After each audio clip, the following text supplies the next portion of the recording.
Thank you and welcome to Encura's 2024 webinar series on diversity, equity, and inclusion. Our topic today is linguistic imperialism. There is no such thing as broken English. Joining me for this conversation is our distinguished guest speaker, Sunn M'Cheaux. Sunn is a native of Charlestown, South Carolina, and a proud Gula Geechee Binya cultural ambassador. He is an artist, activist, and advocate for linguistic justice, whose sociolinguistic content on social media promotes learning and preservation of language and culture, especially throughout the Black diaspora. Son is a Harvard University lecturer and course instructor of his native Gula language and a published contributing writer, public speaker, and influencer with nearly 1 million followers across platforms. His works challenges the traditional hierarchies of language that often marginalize non-standard English speakers like me. Son is a frequent guest co-host of the Karen Hunter Show, Sirius XM Urban View, with media features including HBO Max, Netflix, NPR, The Guardian, and The Emancipator. In today's webinar, he will guide us through the concepts of language justice and linguistic imperialism and discuss how these issues manifest in research administration. Now, for obvious reasons, this topic is near and dear to my heart because this is what I face every day. I am excited to have this conversation with him and discuss the challenges that non-native English speaker faces day to day at the day-to-day life at work and the impact these challenges have on our career. Welcome, Son, and thank you for being with us. Now let's get started. Can you tell us how you got involved with language justice and now is the leading voice in this area? So, First of all, thank you so much for inviting me, and I'm pleased to be here. And just wanted to say that I'm grateful to be here. And my start was drawn from life. I think we'll probably have a lot in common with yourself being using English as a second language. Well, English is my second language. My first language, Gullah, was not the way that I heard people speaking when I went to school. So I had to be a quick study in figuring out how I was expected to speak in classroom and outside of my own village. And so it was necessity, really, that got me interested in language and the language dynamics, the way that it worked, the rewards, and even consequences of speaking a certain way. My introduction to it was to some degree traumatic, considering I was a child trying to figure this out on my own without forewarning. Um, but in the end, I guess it worked out because I was able to take all of that and turn it into something that I could pay forward and be useful to other kids who were put in a position that I was put in, and even adults who could relate.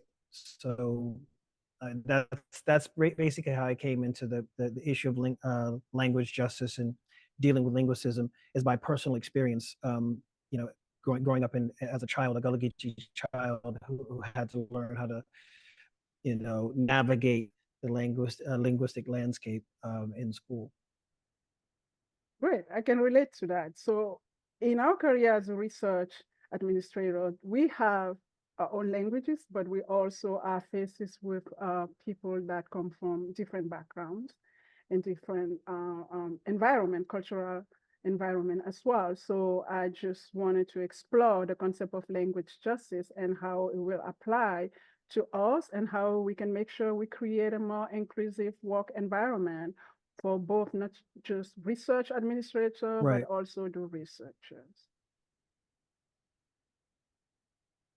Right. I think that there's if we could I have some of this to share with you. If we could share, yes, if we could share a slide. There's a couple of things that I wanted to introduce here.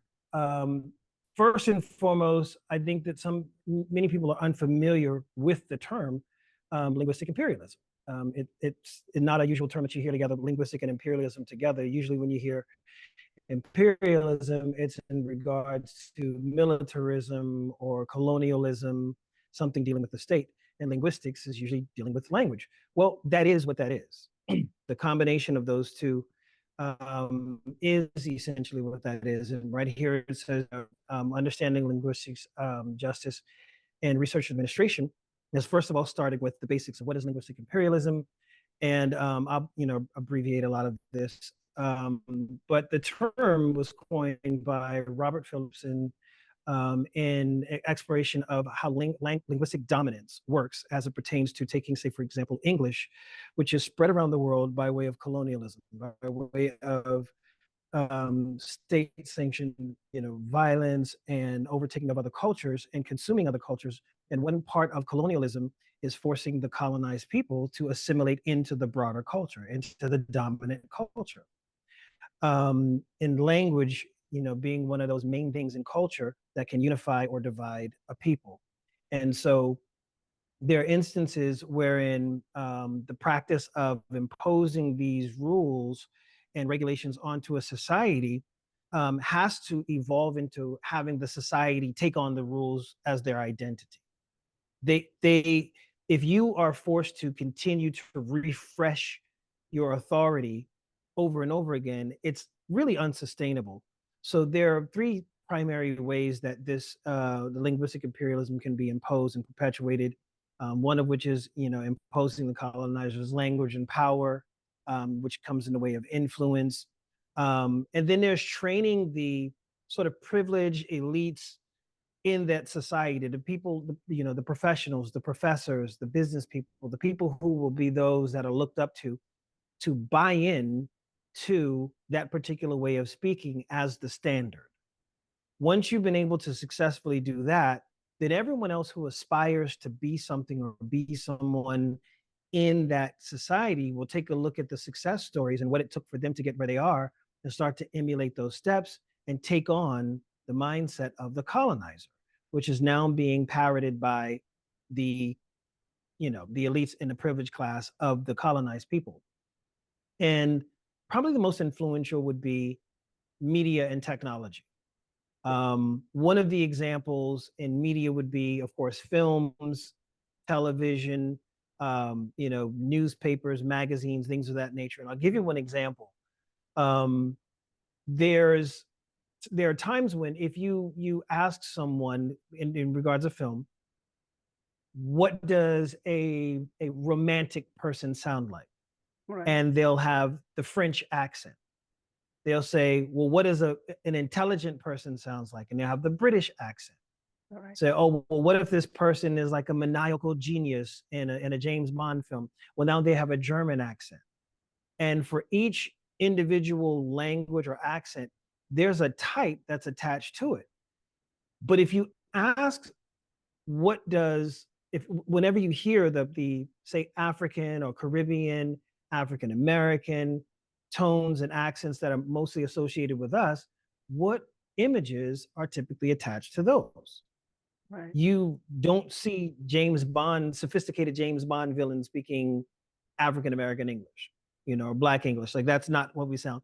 In instances, in the same sense that there's a general American way of speaking, there's like a general slave or general Black, like general ghetto, these sort of racist stereotypes that they go for without very much specificity. So if you hear someone say, I don't know nothing but birth and no babies, oh, Miss Scarlett, but that's just, where is that even from? What state is that from? Like what region, you can't even locate where that's supposed to be.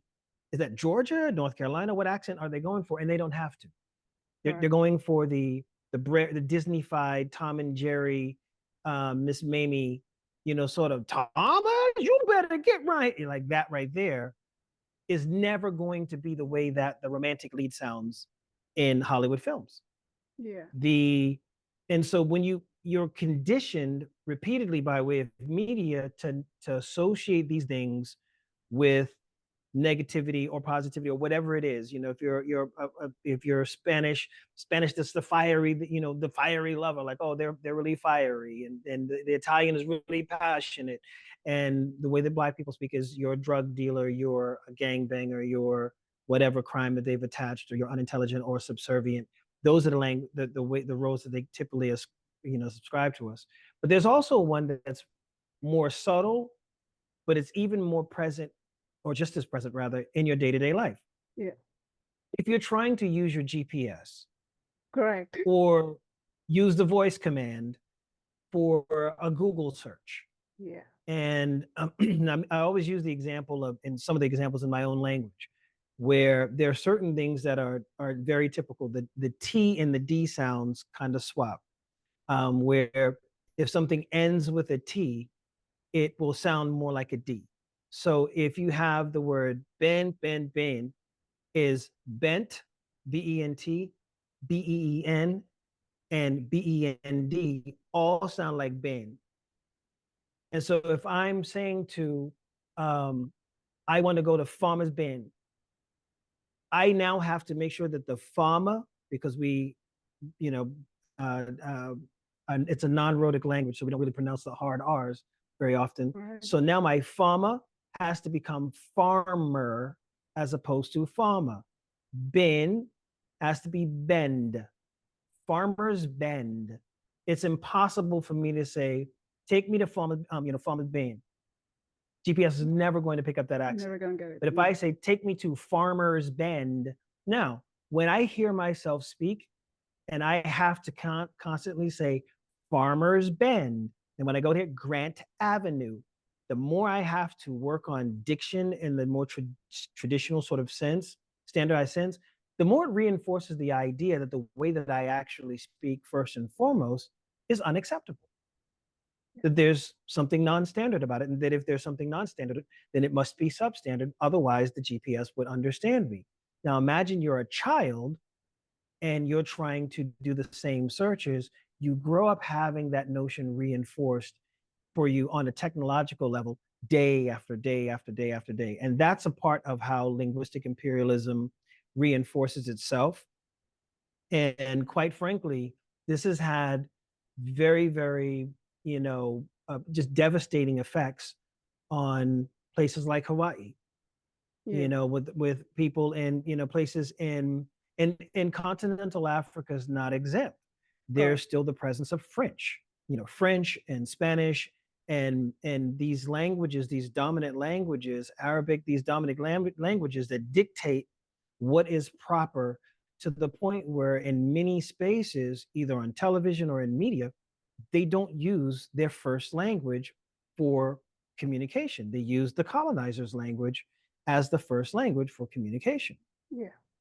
And so, And then, so that's the thing that I go yeah. ahead. No, I just wanted to say, in some country actually, some people that are reverting back to the natural language are Mhm. actually considered not to be intelligent, are actually considered to be cut off from the world, right? And at the same time, people like me, I grew up speaking French more so than my own native language. And then I went on to learn other different languages. So today I have lost a lot of my own cultures. I have lost a lot of the identity that comes with the culture. And I am perpetuating the same cycle by raising a child who has to speak perfectly as the norm wanted to be. And people are realizing today that those implications are actually devastating for our own identity as such. Right. One of the things that I've seen happen very often, which kind of ties into what you just said to some degree, is that much of the pressure, which goes back to essentially the colonized mind that is conditioned under linguistic imperialism, most of the direct pressure to speak properly, so to speak, comes from inside. It comes from inside the house. Right. There are people in my culture and others who would tell stories about being physically punished Yes. by elders in the family if they didn't speak, so-called correctly, they would be punished. They'd be disciplined. There are people whose parents spoke a mother tongue that they didn't teach the children on purpose.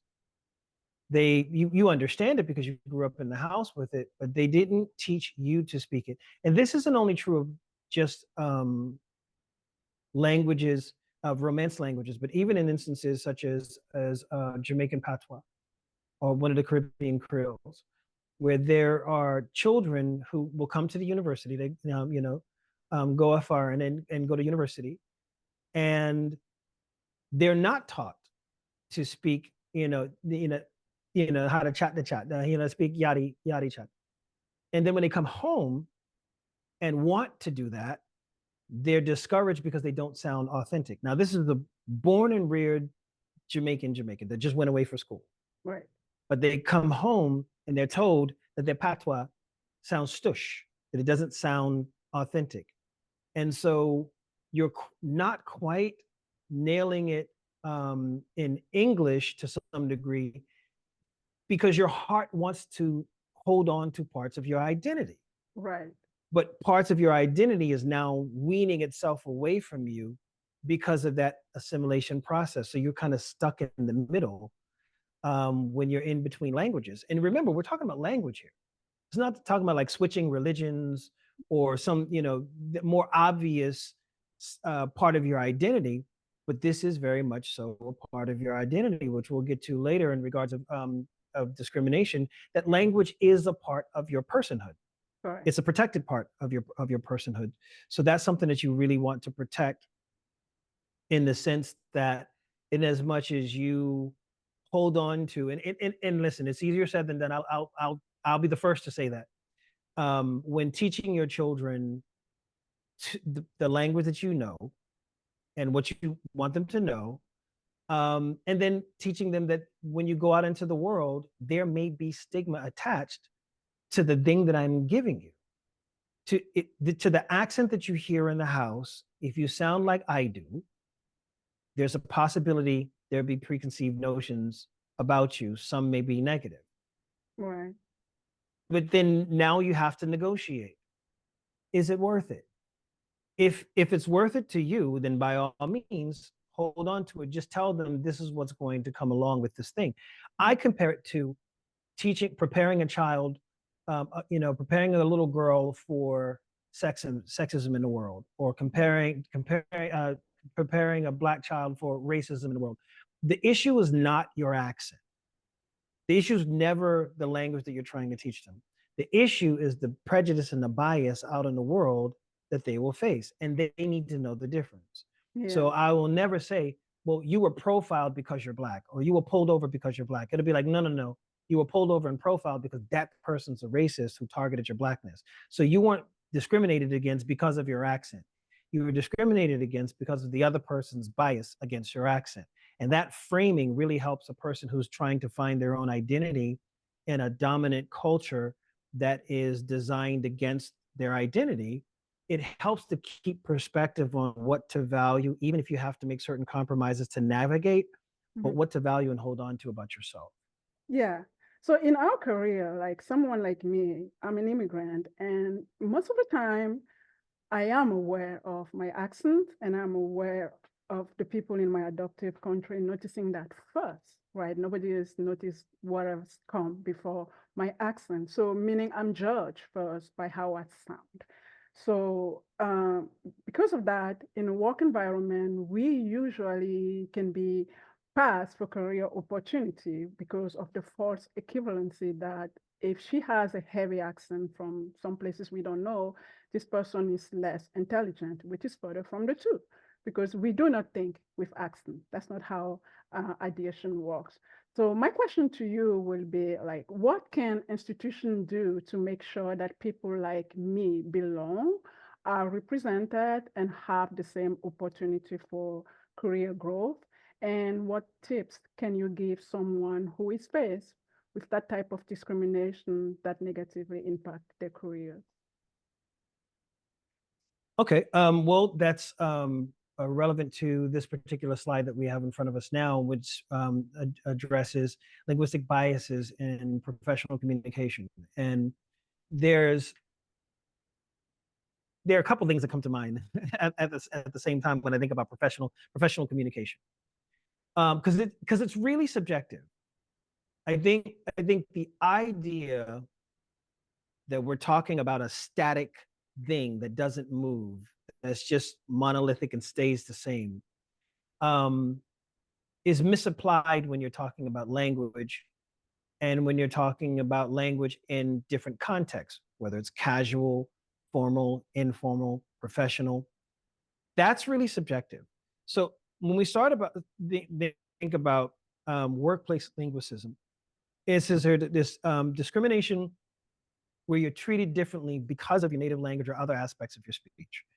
And in this case, it would be both your native language and also your accent, in regards to your speech. And this may be acted out by way of speak English only policies, where you are discouraged to speak anything else but English on a job when it's not necessarily necessary for the execution of the job. And people say, well, if you're doing business in an English speaking space, then why wouldn't you speak English only? Well, it's not just that. There are people who've thrown fits in public because someone was speaking language that they didn't understand in the line at a Subway sandwich station. Right. I've seen that happen. I just witnessed something to that extent this past week, where everyone, and I mean everyone was around me, was speaking Portuguese, and it was at I don't like do free advertisement for the company, but it was at a place, Right. and the cashier, the other cashier, the person who was sweeping the floor, the person in the line, a couple of people in line, all just happened to be speaking Portuguese. They didn't all look alike, but they all spoke the same language. And I was in line, and there was someone else in line, and they were visibly uncomfortable, but I was intrigued. I just kept thinking, like, oh man, I wish I could speak, Portuguese right now, so I could be in on it. Like, they looked like they were having a really great conversation. I just wanted to get in on it. But the other person's, was more like, this is America, Yes. type thing. And I'm very rude to bigots. And so I, of course, didn't, I was very accommodating to this person's little snide remark or whatever. And I just informed them that it's essentially, it's not a fault that they are multilingual, and not their fault that this person is monolingual. Their discomfort is their own. It's something that they're projecting. Right. And so, in jobs, in the workspace, we're here in the United States. I'm going in to get services, and everyone around me is speaking Portuguese. I've been in spaces where everyone around me is speaking different languages, and then they switch to English in order to serve the people who don't speak that language, and they keep doing their job. Okay, there's no official language. America doesn't have an official language. Contrary to popular belief, English is not America's official language. There is no official language. There's no national language. And I think that people think there is. They think there's a national religion. There is no national religion. There's no national language. It doesn't work that way. That's actually surprising, because I mean, that's something that I'm learning right now, because when you come here, that's the very first thing you're going to have to face, speak American English. And by the way, some of us have learned the English, which is completely different than the American English. And right. You're still stuck in between, trying to merge. Not only I have to merge all the languages I have in my head, now I have to also merge the both different type of Englishes that I'm learning along the way. And people in front of me, instead of realizing that that's an asset, will actually be reflected back to me as weaknesses from my side.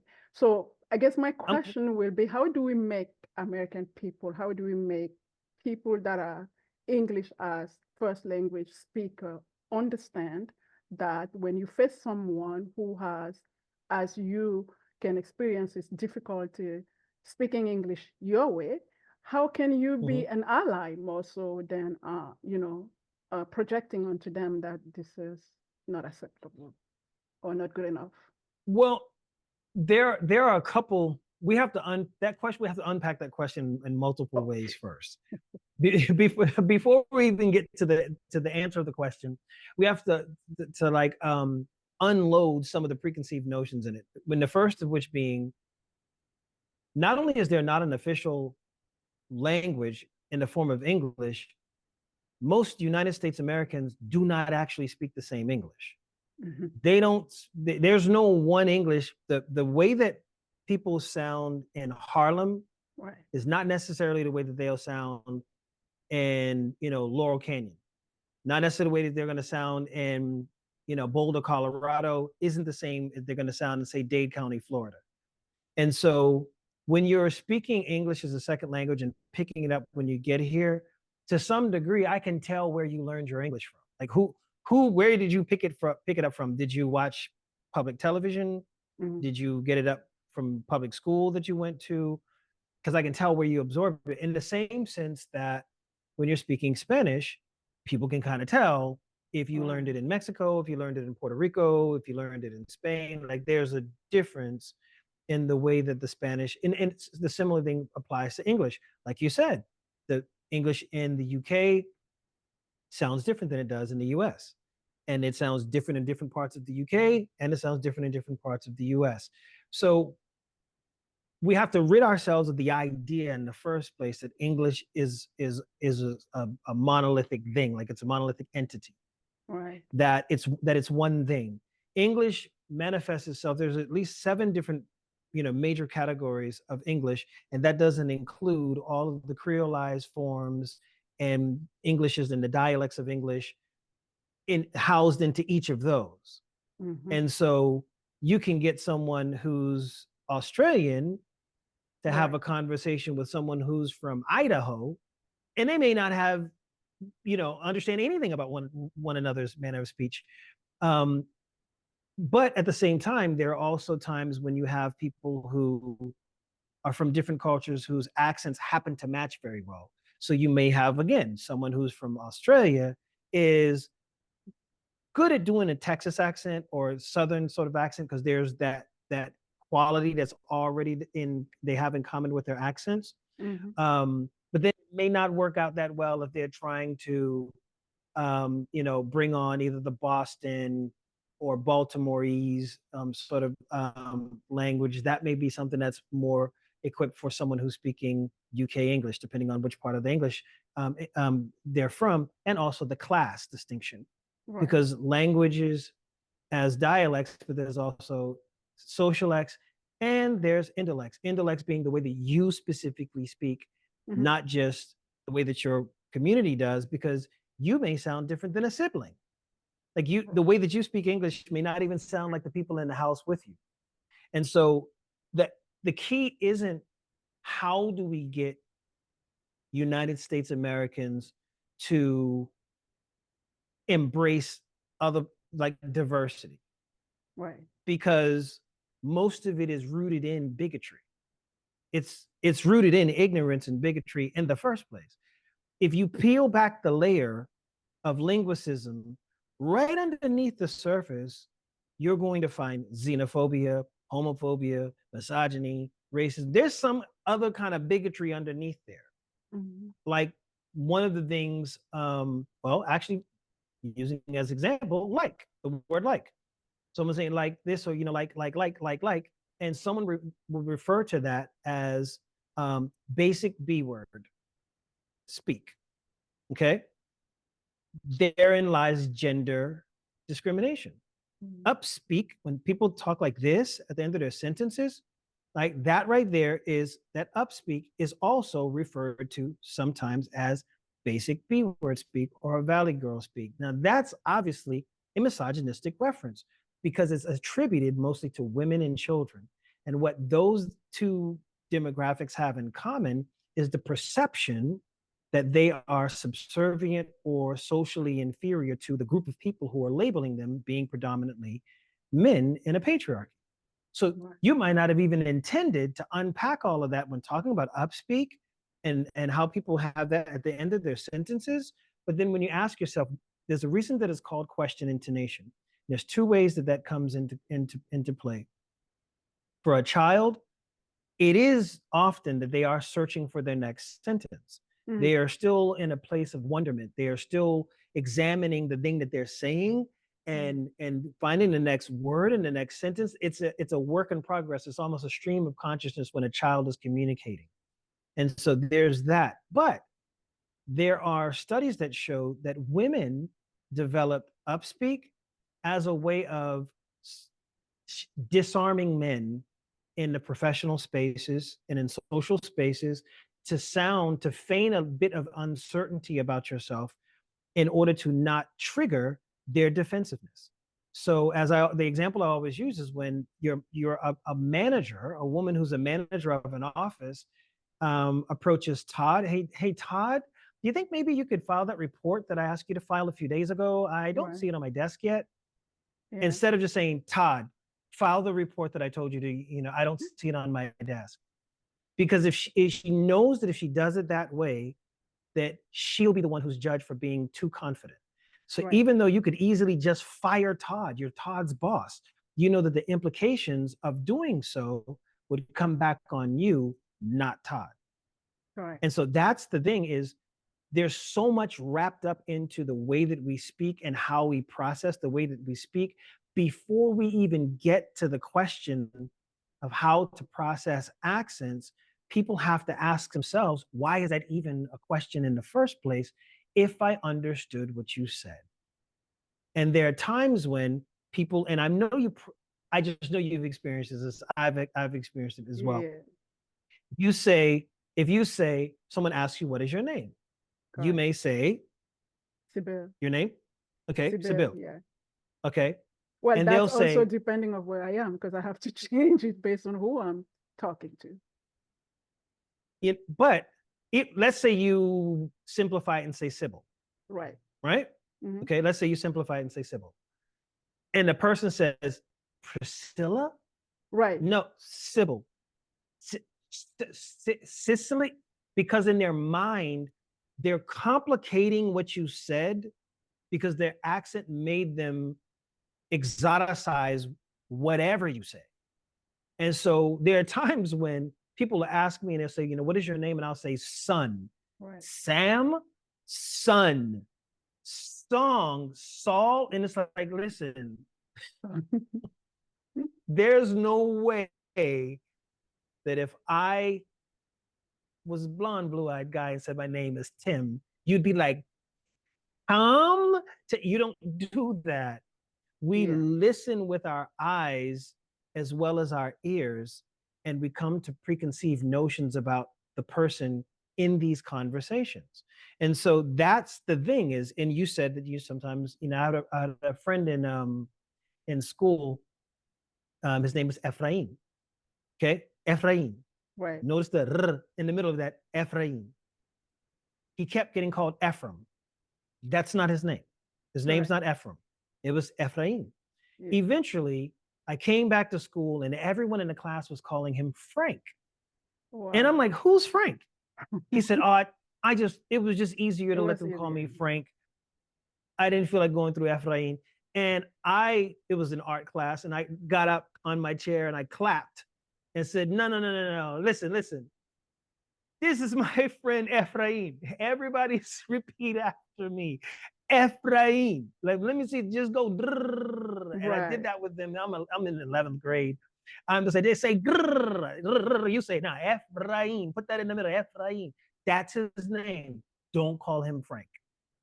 And it took about a few days or so. And I did it in a way that was both funny, but I was also very serious. And in short order, everyone was calling him Ephraim. The art teacher never said to do it. And he didn't want to have to go to war with the whole class over his name over and over and over again. And you know what? You're not alone. If someone works in the office with you and you say that your name is Sibyl and someone's coming in there calling you Priscilla, or Civil or whatever else they're calling you, Chevelle. Yeah. You don't always have to be the one if there's someone who's an ally, someone that you trust, or someone saying, come on now. Like, I know you heard her name. You know her name is not no Chevelle. Yeah. And You it know, goes quit so playing with her far, name. it goes far, like people will say, I can't make up what you're saying. So you're having a conversation with people They in the office. I can't make up what you're saying, and I keep on repeating myself. And you are trying to make me look like I'm stupid when I very well know that I'm way above your intellectual level right now. right, But right, that is right, not like perceived by that person. So the question I'm having is, a lot of people don't know, I will try to say, how to be an ally at that particular moment, how to support someone who speak differently or whose hearing you heard differently than yours. When you are faced with situation right, like that. So in my career, I have become bold. I will pretty much tell people which one of the languages I'm speaking do you want me to address you right now, right? Because I speak to many different languages, which you cannot right. notice right now. And at the same Hmm. time, that has helped me kind of evolve a little bit, but I have also witnessed where people actually will feel they don't have the courage to speak up. How can we, if you are Right. witnessing something like that as an organization or everyone around you, or if you're a team leader, how can you help? What should people first do or notice to be aware and help people like that instead of always giving me the sentence, I can't make up what you're saying? I think that my advice is going to seem counterintuitive. Okay. Make it uneventful. Make it uneventful. Make it normalize it. Don't make it a production. Mhm. Um, if you make something a big deal, a big issue each time, most people aren't going to be willing to do that, to go that far out of their comfort zone if they feel like it's going to take some superhuman feat in order to do the thing that needs to be done. But if you say something as simple as, don't do that, Sure. I'm, don't do that. Mhm. Somebody says something about your name, don't do that. It's civil. Mhm. And just move on with the conversation. If I turn and say, how could you do that? Why would you do this to her? And after all the time that and you should know, no, no, no, no, no, no. Mhm. It's going to put the person on defense. And what I want to do is just enough for you to know Mhm. what is right and what is appropriate, but not so much that I don't allow you to show me who you are. So if in the event that you really just are a bigot, I want to know that. I want to know, how ignorant are you? And so I'll never really know that if I give you too many cues Right. on how you should be acting. I'm just going to do the simplest thing, which is, his name is Ephraim. Let's all work on getting that right. There it Okay. is. Oh, I don't understand what you're saying. That sounds like a you problem, Mhm. because I understood exactly what they said What just they now. say, yeah. Let's see what we Work have it with, work it out in your own head. yeah. Let's Yeah. can we launch poll one? Let's see what have. Oh yeah. So It's, all right. And so in the first poll question that I would like for all of you to, none of these are trick questions, by the way, but the first question I'd like for all of you to consider is, which matters to you in a question with others, excuse me, in a conversation with others. Think about your everyday conversations. What matters the most to you? That you understand what the person means, or that they use proper grammar and words correctly to be understood. Meaning, irregardless, you know what they mean, but they said irregardless. If somebody says, especially, or espresso, things like that. If someone completely uses a word incorrectly, but you know what they meant, or maybe it's the incorrect, excuse me, non-standard word order. What matters the most in a conversation? If you can understand what they're saying, and they can understand what you're saying, or that both of you are using a standard sort of language in order to make it less work. What is the priority for you? hmm, Okay, understanding. Now, what's interesting about that is also, there's a couple. I think we can work through a couple poll questions, and I'm going to show you how these questions work together. If you can give me another poll question, there's another one that's relevant to it. Now, what I want you to think in that regard is, on a day-to-day basis, that is the purpose of communication. Communication is to translate information from point A to point B, from the giver to the receiver. Whether it's ones and zeros and binary code in computers, whether it's words, whether it's signing right now, that it's all communicating ideas from point A to point B. They may be symbols, they may be hand gestures, they may be oral, sounds, manipulations of air and tone. Your whole goal is, how do I get this information from here to there? Mhm. And if that is complete, if that is something that is done and completed, then you ask yourself, why then? What all the rules, and why then all the standardization? What purposes anything else beyond that serving? Anything else? Can you not eat a meal without the garnishing, without the candlelights and the violins in the back? Like, you don't need all of that to sit down and eat a sandwich. Yeah. All the garnishing. So that's the thing that you want to take into consideration, is if you genuinely focus on communication first and foremost. Okay, here's the difficult part. Yeah, we have a question. What judgment? Yeah, sorry, I didn't want to cut you off. I No, wanted to say. add to that what you're saying. So Mhm, the people that are struggling with what is called pronunciation of unfamiliar words, when you come from a different mhm. culture, a different language, obviously, we will not pronounce certain words the same way as expected. But we're doing our best to be Right. respectful and considerate. What will be the advice that you will do? And I must add too that the communication, there is You don't. the verbal one, but there's also the written one that also interferes in that when we're sending email back and forth and Right. trying to communicate our ideas. So what will be the best advice you can give people like me struggling with all that? Honestly, the I want you to know that you don't owe anyone having to acquiesce to their desires and their needs and what is presentable to them. You don't owe that to them.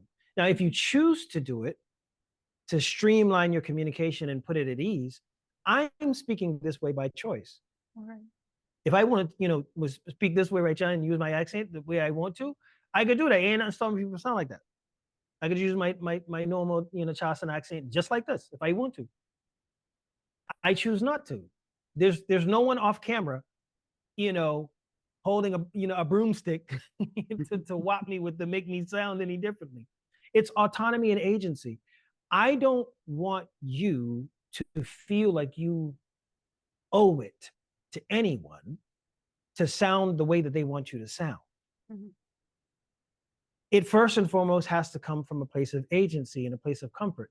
If in the event that they don't get it the first time, and they don't get it the second time, that's their issue to sort out. Because you know what? All words are new.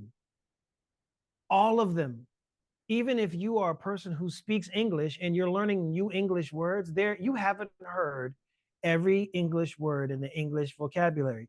You will continue to learn more words, and those words come from, there are over 300 languages combined that come together to create English. English is a mixed bag. 2/3 of English vocabulary are French and Latin, of French and Latin origin. Only 22-25% are still the original Germanic, of a Germanic origin. Now, of course, there's still Germanic grammatic structure, but as far as the words are concerned, it's, Yeah. but 2/3 of it is French and English. And which is why a lot of people say, well, oh, that English word doesn't sound the way that it's spelled. That's because it's French. Like, why isn't there an R in kernel? Well, again, French, influence. And so when you're doing this and you're speaking English and you're learning new words in English and you don't know what all those words mean at first, you don't know how all those words are spelled at first, you don't know how to pronounce all those words. If you see hors d'oeuvre written down Yes. and you've never heard it before and you're trying to pronounce it, you're not going to always get it right. So why should you be held to a different standard than someone who's learning to speak the language that they were, English, which is their first language, and they got to do the same thing too? we're all learning new words. We're all trying to figure out how to pronounce new words. You shouldn't feel like you owe me anything extra than I owe you in a conversation. Now, if you choose to do it, then do it. But one of the things, and I feel like I can give this advice um you know, Non-native speaker. not only immigrants but people who are, yeah, because I had to do the same thing. Mm. And eventually it became a point where I would switch whenever I wanted to. I speak the way that I want to, when I want to, however I choose to. I was told not to use the language that ended up being the basis of my career. Had I listened to the people in my classroom, had I listened to the people in the workspace and just abandoned Gullah, then I wouldn't be sitting here right now having this conversation, because that is what got me to Harvard, teaching my native language. Correct. And that's what set up a lot of the networking and conversations and lectures about dismantling linguistic the linguistic empire and prescriptivism, and just dismantling the so-called kings and queens English. Mm-hmm. That's what it was. So I would say, stiffen up that spine and Yeah, we have a question from actually another question I have for you. Can you elaborate on the use of idioms? I'm hoping I'm saying right. This is one of those words yep. difficult to pronounce. Sometimes it Mhm. can be confusing to the receiver if you use a cultural or local idioms. At the same time, doesn't mean you loses your own identity if you stop using them. I think that it helps to make the language, it expands the language variety on a job, in a space. I think it helps to improve communication, to incorporate idioms, colloquialisms, and jargon, which is basically language from specific regions, Yeah. language from, it could be specific to even a neighborhood. And like I said, even with idiolects, when it's a specific thing that you do. I remember as a child when my mother, who was very expressive, she is to this very day, very expressive in a manner of speech. And I was carrying on somehow. I was doing something. My mother saying, "Keep still if I vap you in your mouth," and I didn't know what vap meant, but I know it didn't sound like something I wanted in my mouth. It was like onomatopoeia. It's like, I don't think I like, the idea of getting vap. Right. And so that sounds too much like punishment. And so I had to figure out in real time as a child, oh, wait, what does that word mean? And we do that all the time. You can literally, if I decide that I'm going to use the phrase sunglasses, okay? Let's say I have my sunglasses and I put on my sunglasses and I snap off the handle. And later on, I ask if I can borrow a pen. And you hand me a pen and you say, don't sunglass it. Now, because you and I were there at the same time and you saw me snap the handle off my sunglasses, I know that what you mean is don't break the pen. Okay, yeah. You see what I'm saying? Everyone present will now take that to mean something that it didn't originally mean, because we share the same context.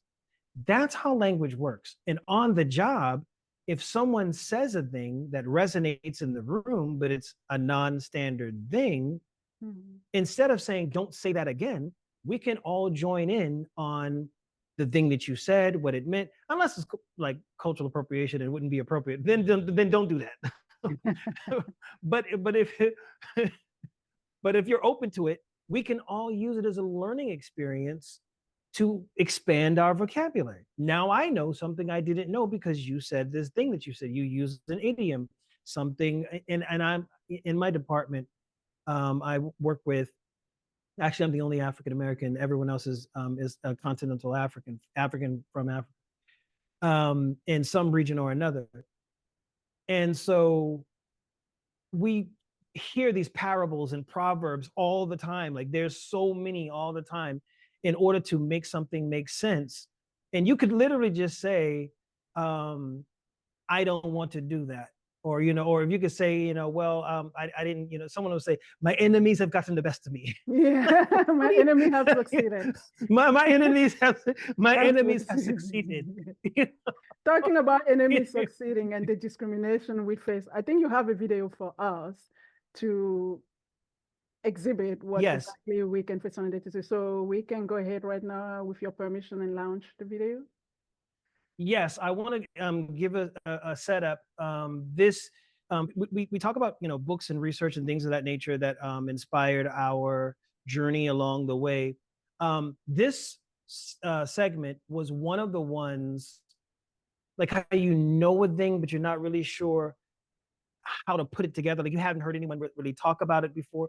This was one of those light bulb moments for me when I saw this special that confirmed, oh, so that is happening, or this is what that's called as it pertains to linguistic profiling, linguicism, language justice. This was one of the watershed moments for me when I saw this that helped to really make it make sense and show that there's research involved. And so, it's about, 8 or 9 minutes long. But I wanted to share it with you in full because, I mean, let's face it, how many people are going to actually go look it up after this? So I want to have you sit through it I think now. a lot of people once everybody understands. So go ahead, launch the video. But I want to share it with you now. 2020 Downtown begins from St. Louis. And now, correspondent Jamie Floyd. It's an old story that people make judgments, even discriminate against others based upon how they look. But we found some intriguing new research to suggest that most of us can and do make a determination about someone's race based solely upon the sound of their voice. According to the experts, discrimination is possible even if the people involved can't see each other. But Rosa Rice, and if you guess that she is African American, you're right. Hold on one moment right here. I got 2 tickets to Van Gogh. Check it out. 2 tickets. In fact, the notion that people sound black or white has been fodder for comedians for years. 2 tickets. This is what black people sound like. Yo, baby, right here. $200. You get to see the potato eaters. And this is what white sound. To inquire about a room for her nephew in this boarding house, she was surprised and then troubled by the hostile woman on the other end of the line. It was as if she was in a rush to get me off the phone because it's like, you're not going to get the place, so, this conversation is irrelevant. But why would the landlord be hostile toward a person she had never seen? I'm quite sure she picked up that I was black from my voice. So Rice placed another call, this one to the St. Louis Equal Housing Opportunity Council, or EHOC. Jamie McFarland took her call. I felt that she was very sincere and that it could be a possible fair housing complaint. And I also felt that one test would prove me right or wrong. A test in which anonymous callers like these, black and white, took to the phone. I was calling about an apartment. Calling the same number Rice had called that morning. Hi, I'm looking for an apartment. The result, EHOC says, is a clear pattern of discrimination. What is the security deposit? All the ones who were invited for an appointment, they were all white. The African-American testers were all told nothing was available. What's that, 942? In fact, what allegedly happened to Rice has been given a name. It's called linguistic profiling. I have cellular one. The theory goes like this. We all make judgments based on voices over the telephone. Just not a big deal. I just want One of those judgments is race. Give me a call when you receive the facts, okay? But it becomes profiling when you then deny someone a job, an apartment, or anything else based on what race you think they are. That's not just wrong, it's illegal. The common patterns of English acquisition for learning. Stanford linguistics professor John Ball says even though we're loath to admit it, most Americans can and do determine race over the telephone. And he says most of the time we get it right. You have an African word. Ball stumbled upon what has become his life's work back in 1988 when he was looking to move himself. I called around to several places and was told, please come by and look. But when I came by and looked in person, in about 3 or 4 instances, I was told that the place had already been rented, and I became suspicious. So he started to experiment. Sometimes he'd call up and sound like this. And I would call with my professional voice and say hello. I'm calling about the apartment you have advertised in the paper. But sometimes he'd sound like this. When I use my African American dialect, I would say, hello, I'm calling about the apartment you have advertised in the paper. Professor Ball says that in white communities, his black voice got less than half as many return calls as his white voice. First heard the dog bark. And while the term may be new, linguistic profiling and the controversy surrounding it isn't. All right, Mr. Robert Heitstra, would you resume the witness stand, please? Remember this critical and divisive moment in the O.J. Simpson trial? The witness admitted that he'd never seen Simpson or anyone else on the night of the murders, but he said he'd heard voices near the scene of the crime. The second voice that you heard sounded like the voice of a black man, is that correct? Sustained. Sustained. Of course not, I don't. Wait! When prosecutors demanded the witness be allowed to answer, Simpson's attorney, Johnny Cochran, angrily objected. This statement about whether somebody sounds black or white is racist, and I resent it. Isn't it racist to say that you can tell that I'm black or white based on the sound of my voice? I don't believe it's racist to draw sociological inferences about someone's racial background based on the sound of their voice. What's racist is how you act upon that information. When I first went to apply for the That's precisely James Johnson's complaint. I believe in my heart that they definitely was discriminating against you know, me for sounding black, you know, being black. We're at 401 Joaquin. Johnson says he repeatedly called a number listed on a for rent sign in front of this building and left messages. Probably called it almost a dozen times, and no one ever called me back. But Johnson says months later, when he saw the sign again, he asked his friend Mark, who he thinks sounds white, to call and leave a message. A short and sweet message, and they called me right back. Just like Rosa Rice, Johnson complained to an equal housing group. The lady, Again, testers called the landlord, and according to Johnson's attorneys, only whites were offered the apartment. Don't fill out the form. We wanted to test this ourselves, so we gave Professor Baugh and some of his students a tape of New Yorkers reciting a familiar nursery rhyme. And the phrase that they recorded is, Mary had a little lamb, its fleece was white as snow. And everywhere that Mary went, the lamb was sure to At go. first, the students couldn't see the faces. You listen too and see whether you can tell the race of each speaker. We'll give you 4. Here's speaker number 1. Mary had a little lamb, its fleece was white as snow, and everywhere that Mary went, the lamb was sure to go. That speaker is white. Speaker number 2. Mary had a little lamb whose fleece was white as snow, and everywhere that Mary went, her lamb was sure to go. That speaker is also white. Speaker number 3. Mary had a little lamb whose fleece was white as snow, and everywhere that Mary went, the lamb was sure to go. That speaker is black. 3. In fact, 90% of the time, the class got black speakers right. But Professor Baugh admits it gets more complicated when you add different ethnic groups and accents into the racial audio mix. Listen to this man. Mary had a little lamb whose fleece was white as snow, and everywhere that Mary went, the lamb was sure to go. Only about 1/4 of the class got this one right, Latino. Let me just ask you very broadly, whether you think that some people sound black and some people sound white. Of course, some people sound black and some people sound white. I mean, black people have a certain way they speak. We have a certain English. I mean, we don't really speak a lot of standard English. You have some black people that do, you know, people that probably are really educated, but the average black person sounds black. You know, we just have a certain way that we talk. That's the reason why I called the Equal Housing Authority. Rosa Rice and James Johnson agree that what really matters is not the racial identification. It's the discrimination they say followed. If you're gonna say, I'm gonna rent to whites only, then just put that in your ad. Don't have people wasting their time. I mean, you know, it's just not right. Both cases ended up in court. The landlords in each case refused to speak with 2020 Downtown, but deny all of the allegations. In St. Louis, EHOC was able to reach a confidential settlement with the landlord in the Rice case. Johnson's case is expected to go to trial this spring. But Columbia Law School's Kimberly Crenshaw says the plaintiffs will need more than theory. They will need proof. all cases of discrimination are difficult to prove. This adds another layer of difficulty because there's a deniability factor. The individual can't say, I never heard the voice, I never got the message, I didn't know the person was African American.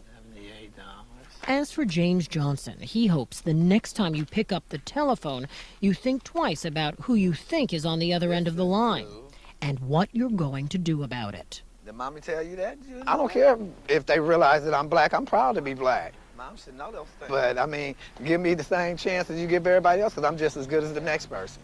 Look, and it's going to rain today. Did you know that? This video actually is a good example of how The fishy truth non-native from Omega-3.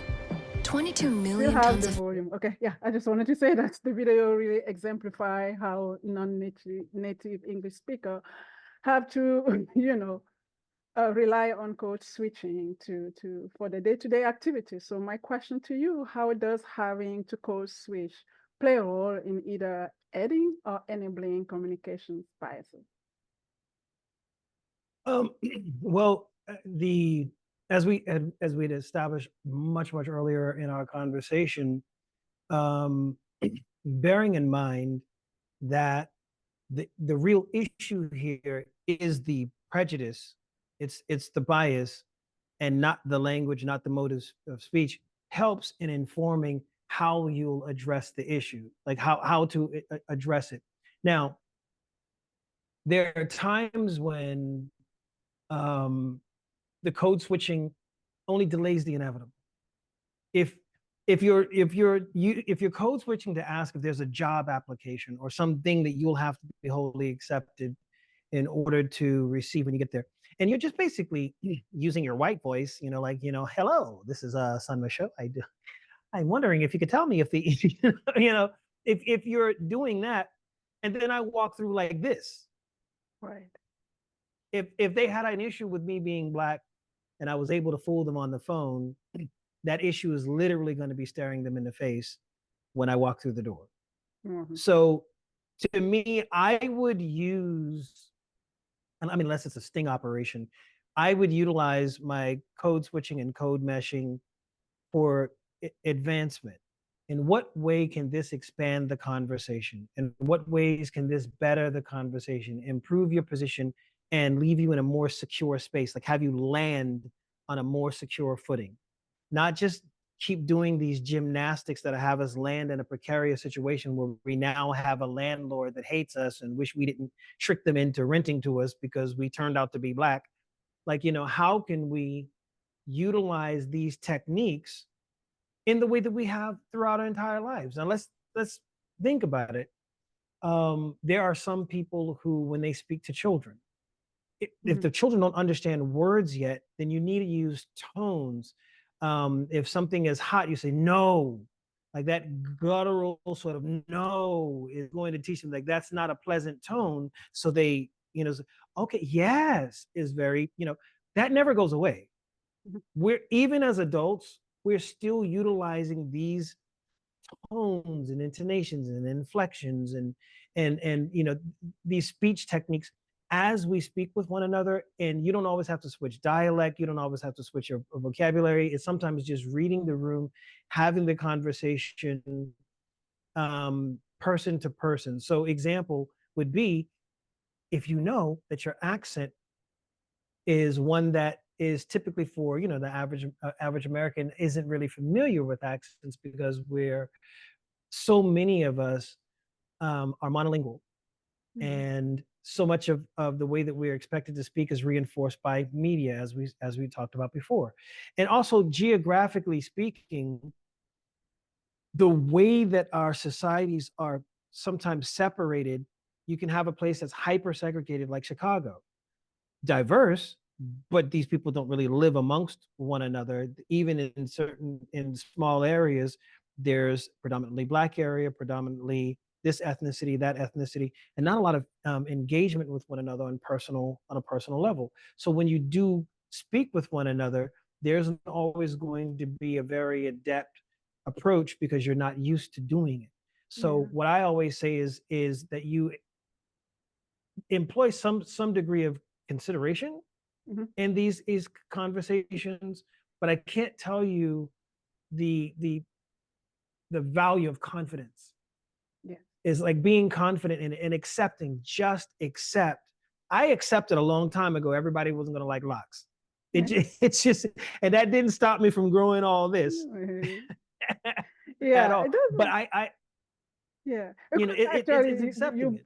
you bring on acceptance, right? And I have a question in mind. In our career as research administrator, right, we have to collaborate with people from different cultural background, even from different continent. And I guess talking about acceptance, be it at work here or abroad. So what would you say, how can leadership make sure that discriminatory practices are not part of our day-to-day work?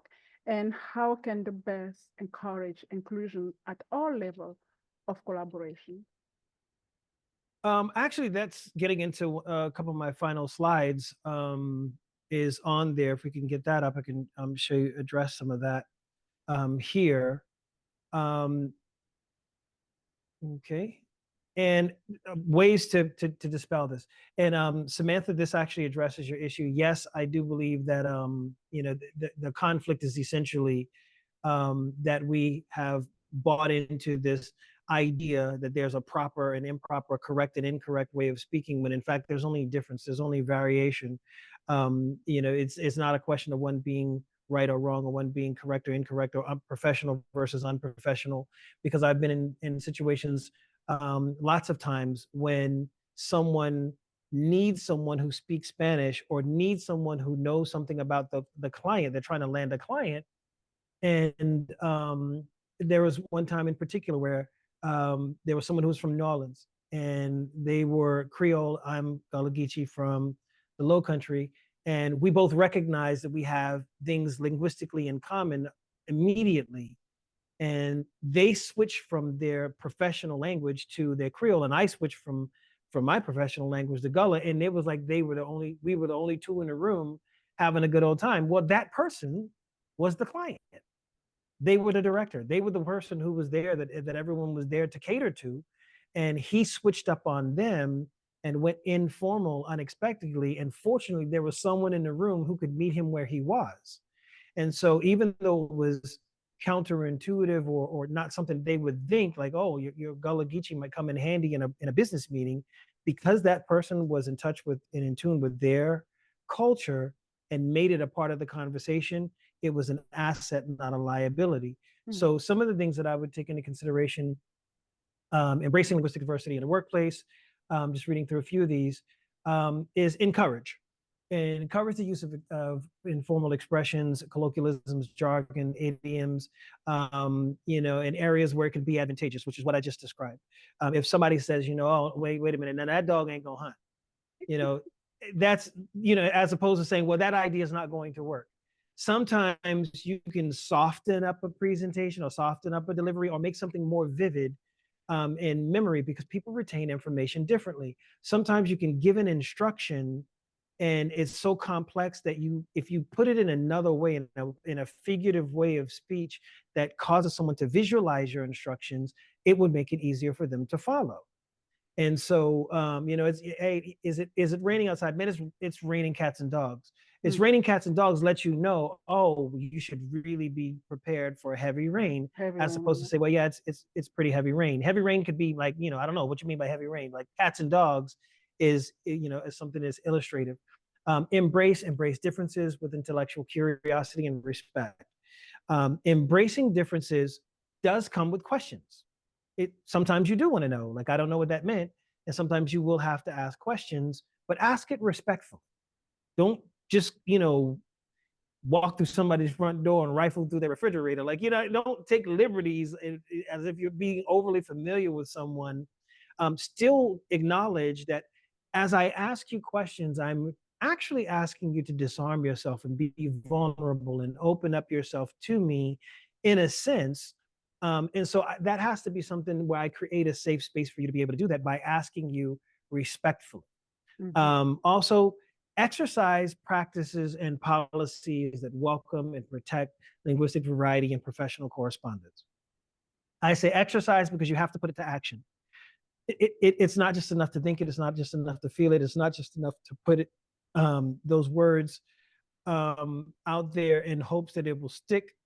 You actually have to exercise it, being proactive by making sure that you protect these things in your policies, that your policies themselves are open to allowing people to be more expressive, that they're not, policing people in a sort of micromanaging sort of way, that they know, have some idea what they can and can't say, or what will or won't be appropriate, because you've created a culture by way of your policy and practices. There's a policy, and then there's the practices. Sometimes things are practiced that are not policy, they just become an unwritten rule.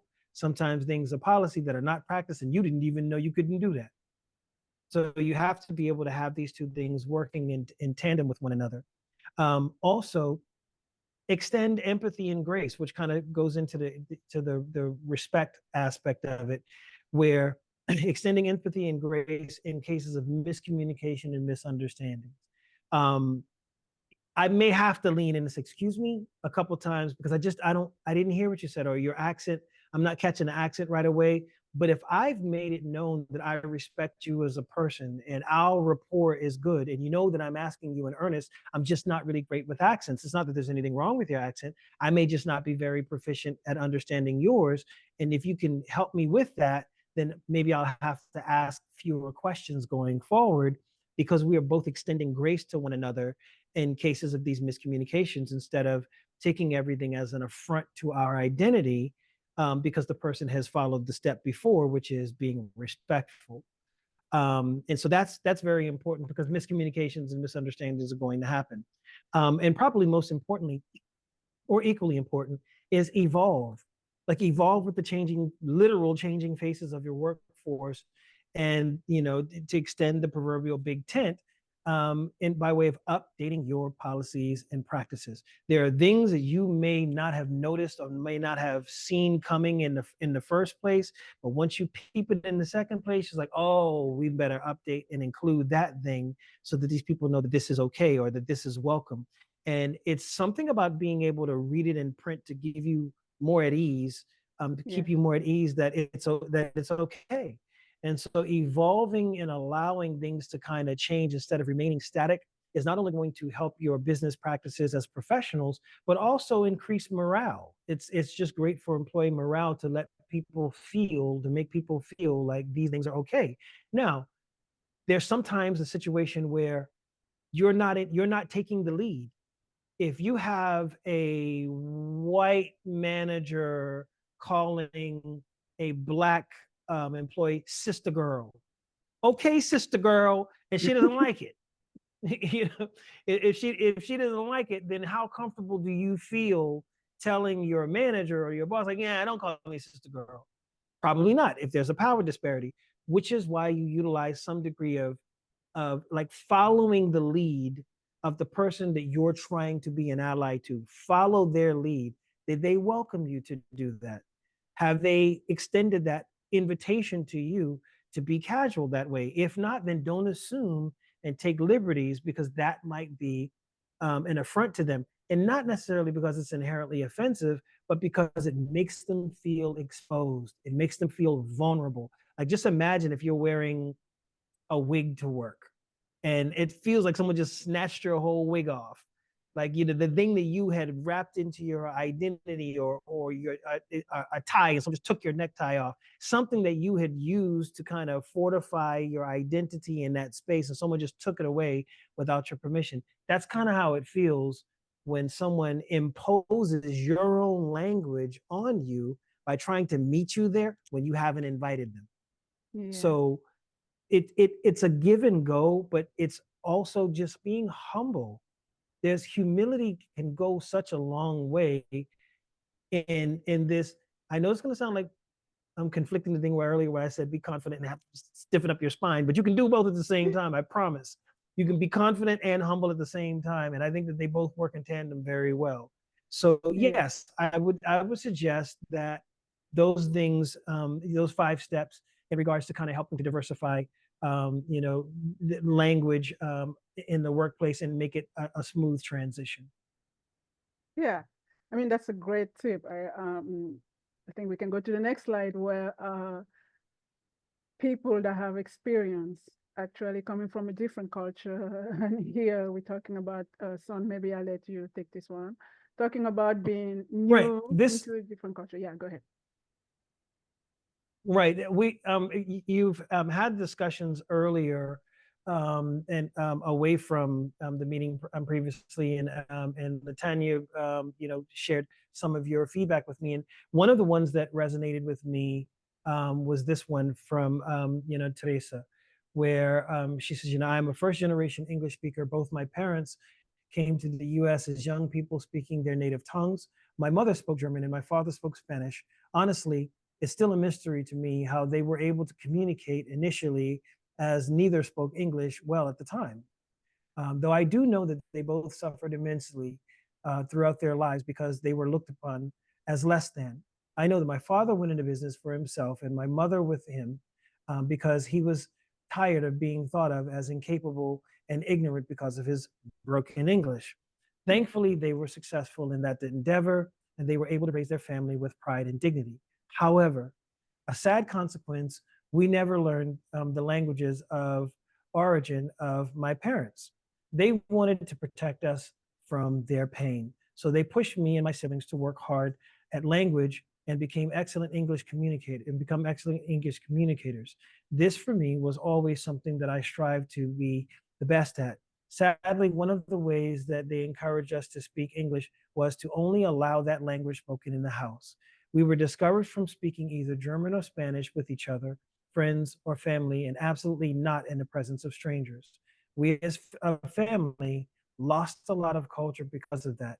Though my siblings and I still learned other languages, we never really did speak them at home, only in travel and academic settings. The pain my parents suffered was real and raw. My hope is that as individuals, we can continue to grow, evolve, and develop love for each other that transcends the need to call out differences. And I think that this comment really embodies so much of the journey and so much of what this is all about. And that's why I titled it "What Language Justice Means." In your own words, this is what it means. Yeah. Teresa's parents should not have had to have made those adjustments and made those sacrifices. Your language is a family heirloom that you can pass down, your culture that you can pass down to each generation, and each generation adds to it as opposed to subtracting from it in order to make life easier for the next generation to come. And that's why it's important, is dismantling these structures, dismantling the prescriptivism, dismantling the linguistic imperialism, the idea that there's a correct and incorrect way, and understanding that, non-standard doesn't mean substandard. Like, that's why that is important. And it's something that we have to not only preach about in the abstract and rhetorically, but again, putting it in our policies, in our day-to-day practices, particularly in a professional setting, even in the personal setting. If you're on a dating app or on a speed date and you speak to someone and the person uses a word a certain way, and now all of a sudden you're not interested in a whole person because of their use of one word, you're reinforcing the notion that's holding you back in other areas of your life, even though that's personal. And you say, well, that's not the same as professional. I would never discriminate against someone professionally on the job. But that is still putting that discriminatory energy out into the universe that you are a part of. And those chickens eventually come home to roost. And so this story, I'm really, I'm not sure if you're in the chat or not, Teresa, but, I really appreciate all of the stories that you shared. And this one in particular really embodied a lot of what the whole aspiration as an advocate, as a language justice advocate, for me, what it really comes down to. Yeah. And frankly, that's the story of all the non-native English speakers that have immigrated here. That's the story of my family. That's the story of many other people that come from all the different backgrounds. And it does continue also with how we actually educate our children, right? So this doesn't just stop at that first generation. It continues. So the children born after this will continue not to know about the culture, not to learn about the native language, and the perpetration of the colonialism language will continue, and we're losing a lot. Right. Someone asked, and I wanted to address it because they're circling back to something I said. They asked, how would you deal with, as particularly a person of color, or with a white or non-black person who is trying to use African American English to relate to you, who is using sister girl and things of that nature.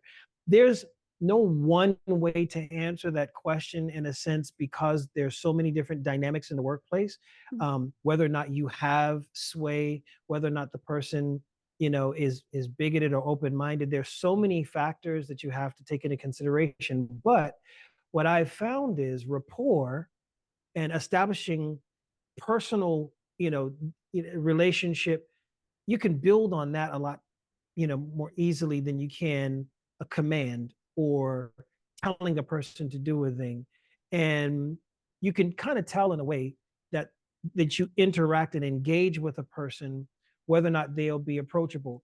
And I should say that if you're not capable of telling your employer or in telling your manager, not a fan of sister girl.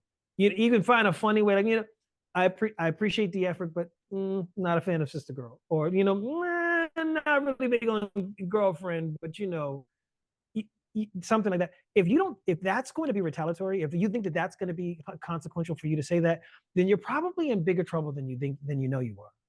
That person is most likely going to have control issues. They're most likely not going to be open to instruction, open to correction in other areas as well. That's going to be a bigger issue. That's the canary in the coal mine, so to speak. That's a smaller sign of bigger issues to come. You should be able to form rapport and should be able to have a day-to-day engagement with people to where you're able to tell them the things that do and do not work for you, and you will figure out from your individual knowledge of that person and vice versa how to phrase that. And hopefully that works, but I don't want to give like a blanket answer and then you'd be like, man, you told me to say I didn't. There are some supervisors that will not lend themselves to that. Some supervisors that, like you say, are not aware of their own biases. And that's where I can see a little bit of a challenge. So as a supervisor myself, because I'm non-native speaker, I'm more inclined in being open-minded, learning other language that I don't know, but I have faced those supervisors that really just want you to approach the work in a certain way. So that's where the difficulty can come.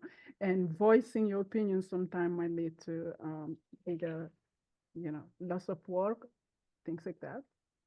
Right. Someone just asked in regard from the neurodivergent perspective. A lot of what we've said, I'm glad you mentioned that, because a lot of the communication techniques and tips and things that we were talking about really are, they lend more to neurotypical communications, because there's a presumption that both parties will be able to pick up on these social cues. Well, there is a demographic that exists that has to be brought into the conversation as well, that is not even brought into the conversation, that are a part of the conversation, that are neurodivergent, and they do read social cues very differently. And in those instances, I'll give an example with a friend of mine where I'd always advise him to let it be known up front that he was neurodivergent, so that's a part of who you are, that's a part of your presentation. But he was always insecure about that because he didn't want people to prejudge him for that. But then at the same time, he'd almost always run into being judged in the second place for the way that he presents himself, because they don't know that he isn't really picking up on things the same way that they are. He's reading it differently. And so I'm saying, and I was explaining to him, I said, I think that it may make a difference if they knew that you're seeing this differently, you're hearing this differently than they are. And so in those instances, there are things like mirroring sometimes, or echolalia that happens sometimes, where a person who's neurodivergent may mimic, whether it's conscious or not conscious, the other person that they're speaking to. So they may pick up a piece of your accent, or they may pick up sister girl. They may do a few of those things. And I think that in those instances, it's really more on the people around them to be informed as to how they can be more accommodating to the person who's reading the room differently. With I have family members that I know. I use a lot of very literal, very figurative speech a lot. I know to speak to them more literally. I know that the way that I present certain points to do it, it's the same point, but just maybe not so heavy on abstract sort of rhetoric. And that shouldn't be too much of a sacrifice for employers and people in the place of business, no more than having a ramp, than having doors that are wide enough for a chair, than having Braille on the pads in the elevators. There was someone else in the chat who responded with how language can also be inclusive in regards of disabilities, where you use language that lets people know fragrance-free spaces. That's something that most people don't even think about, fragrance-free spaces. I stopped wearing cologne on airplanes because, well, first of all, not everybody's gonna like your cologne, but also because it can trigger different things for different people in that small space. So it taught me how to be a more mindful global citizen and how to present myself in different spaces. And I think that utilizing language in a way that's more open and accommodating to people who read the room differently, and making sure that they're made, aware of this in advance. I think that that's more on the employer and more in the space than to put all the pressure on the person who's neurodivergent, on the person who's autistic, to have to keep bending themselves like a pretzel to not be a negative have negative inclusive, attention. to have more inclusive person. Yeah. Exactly. So this is, oh my gosh, time has we're almost at the end of our time. I had one last question for you. Do you have anything else, any last thought you would like to share with us? Yes, I think that when we unpack everything that we've talked about up to this point, language is the portal to all aspects of society. Like there's literally not an issue that you can talk about that language doesn't either have a segue into, or you can't branch off into an avenue about language, dealing with language. And I think that we have to remember that when you're talking about language, you don't know which aspect of that other person's identity you're tapping into. You don't know if the way that you're speaking is tapping into, or the way that you're trying to correct them is tapping into their gender identity, their sexual orientation, their ethnicity, their nationality, their race. Their class, you don't know. And so when you're issuing these so-called corrections, you may be offending this person on a much more profound level than you're aware of. But at the same time, when you're opening space and creating safe spaces for them to self-express, you may also be uplifting them in more ways than you know. That pendulum swings both ways. And so you have to ask yourself, what kind of climate are you trying to create in your workspace and out into the world? And let your actions and put those things to action. Exercise that, put those things to action, because you are going to be tapping into multiple levels of a person's identity, whether you are aware of it or not. So try to make it something, if it's for better or worse, try to make it for better. Thank you so much. Thank you. This was a great discussion. Thank you.